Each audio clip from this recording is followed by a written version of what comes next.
E aí pessoal, tudo bem com vocês? Hoje a gente vai discutir sobre tecido adiposo e os seus aspectos morfofuncionais. Vamos lá? Então, começando com o conceito antigo do tecido adiposo. Antigamente achava-se que ele tinha apenas uma única função, que seria a estocagem de energia e fornecimento para todo o organismo, né? Todos os tecidos então. Mas com o advento do avanço da medicina, outras funções então foram conhecidas. E hoje sabe-se que na verdade ele é um órgão metabolicamente ativo, né, com a produção de diversas substâncias, por exemplo, hormônios, ácidos graxos livres, lipoproteínas, citocinas inflamatórias, existe um papel no risco cardiovascular e, por fim, a produção de alguns fatores de crescimento. Né? Do ponto de vista de localização, nós podemos classificar como um tecido adiposo visceral, subcutâneo, né, e um tecido adiposo ectópico. O tecido adiposo visceral, né, é o que está associado à maior resistência insulínica, onde ocorre uma maior proporção de lipólise, né, em uso do detrimento do glicogênio, então existe uma maior produção e liberação de ácidos graxos e glicerol, portanto aumentando a resistência insulínica.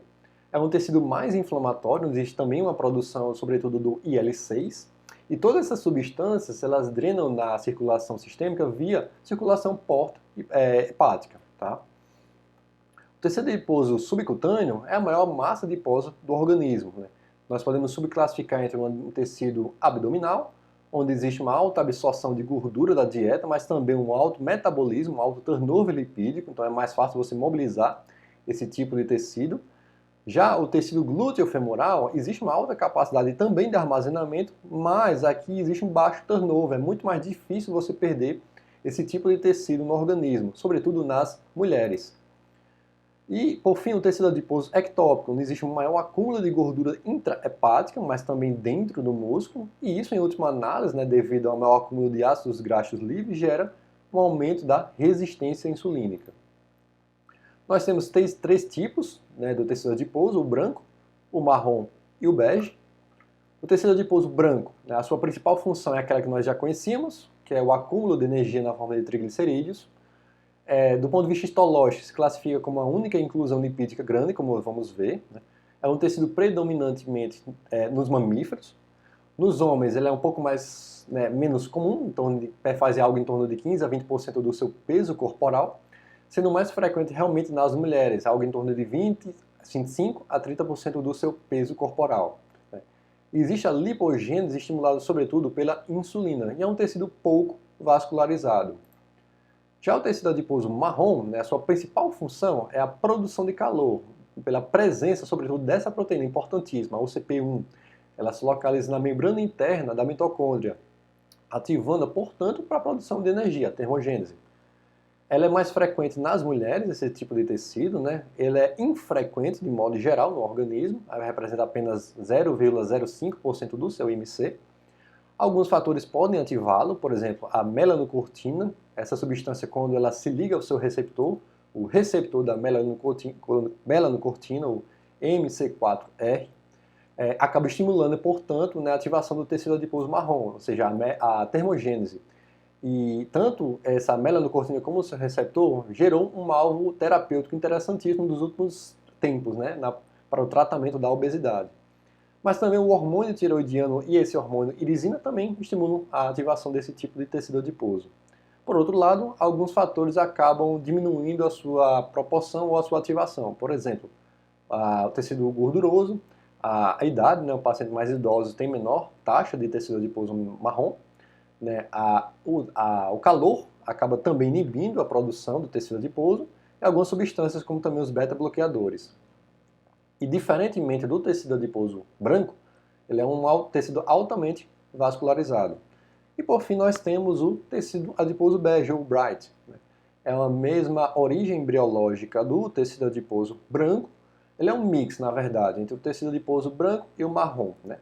Eles recebem algumas influências do tecido adiposo marrom, por exemplo, o frio estimula ele, a própria irisina, como a gente viu anteriormente, o hormônio tiroidiano, mas o que chama atenção aqui é o FGF21, esse outro fator, né, que foi descrito mais recentemente, que está implicado também na termogênese. E provavelmente é um alvo terapêutico interessante também no tratamento do diabetes, da obesidade. E por fim, a presença da UCP1 é que caracteriza, né, a termogênese, tanto no tecido adiposo marrom, como também no tecido adiposo bege. Aqui a gente consegue então visualizar a diferença entre o branco e o marrom, onde o branco existe uma única inclusão lipídica muito grande, onde rechaça o núcleo, né, para a periferia, poucas mitocôndrias, então aqui o seu principal papel realmente é a de estocagem de energia, como a gente vê aqui, né, uma única inclusão lipídica muito grande. Já no tecido adiposo marrom, o que chama atenção é pequenas inclusões lipídicas e uma alta densidade, né, de mitocôndrias. Então a gente percebe que aqui a principal função é geração de energia. Do ponto de vista embriológico, né, existe uma dicotomização na geração de cada um tipo de tecido adiposo. Claro que existe um precursor mesenquimal comum, mas de acordo com certos tipos de fatores de transcrição, nós podemos ativar entre o branco e o marrom. Mas o que eu queria chamar a atenção aqui é sobretudo o PPAR-gama, conhecido de vocês, né, onde aquela medicação chamada pioglitazona ela vai atuar aqui, uma agonista do PPAR-gama, ou seja, ela estimula o pré-adipócito a se transformar no adipócito, mas também o que chama a atenção aqui desse PGC1-alfa, é outro fator de transição muito importante. Tá? Como a gente vê aqui então, né, o tecido adiposo branco ele tem uma origem biológica diferente do tecido marrom clássico. Tá? Alguns fatores, o PPAR-gama podem atuar sobre ambos, mas chama atenção aqui se vai se transformar em marrom, bege ou branco, na verdade também é apresentar o CP1. Ela está ausente no tecido adiposo branco e está presente tanto no bege como também no marrom. Tá? Se a gente fizesse um PET nesses pacientes para tentar localizar onde fica o tecido adiposo marrom, a sua principal localização é a região cervical alta, então, né, região interescapular e região também, né, aqui para-external. Tá? E por fim, eu quis trazer para vocês aqui qual é a diferença então, entre um paciente normal e um paciente obeso em termos de tecido adiposo. Como a gente viu, existem certos fatores de transcrição, né, que vão fazer a diferenciação entre o pré-adipócito e o adipócito, sobretudo aqui o PGC1-alfa e o PPAR-gama, e que, na verdade, no paciente normal existe uma proporção, existe um equilíbrio entre hipertrofia e hiperplasia, aumento do número dos adipócitos. E esse equilíbrio, essa proporção, né, você gera, então, a menor inflamação, menor ativação de macrófagos, menor reação, né, de espécies oxidativas, ou seja, um paciente que tem menor resistência insulínica aqui. Tá? Já no paciente obeso, esses fatores de transcrição eles estão alterados. Né? Então você tem uma alteração, consequentemente, da conversão do pré-adipócito no adipócito.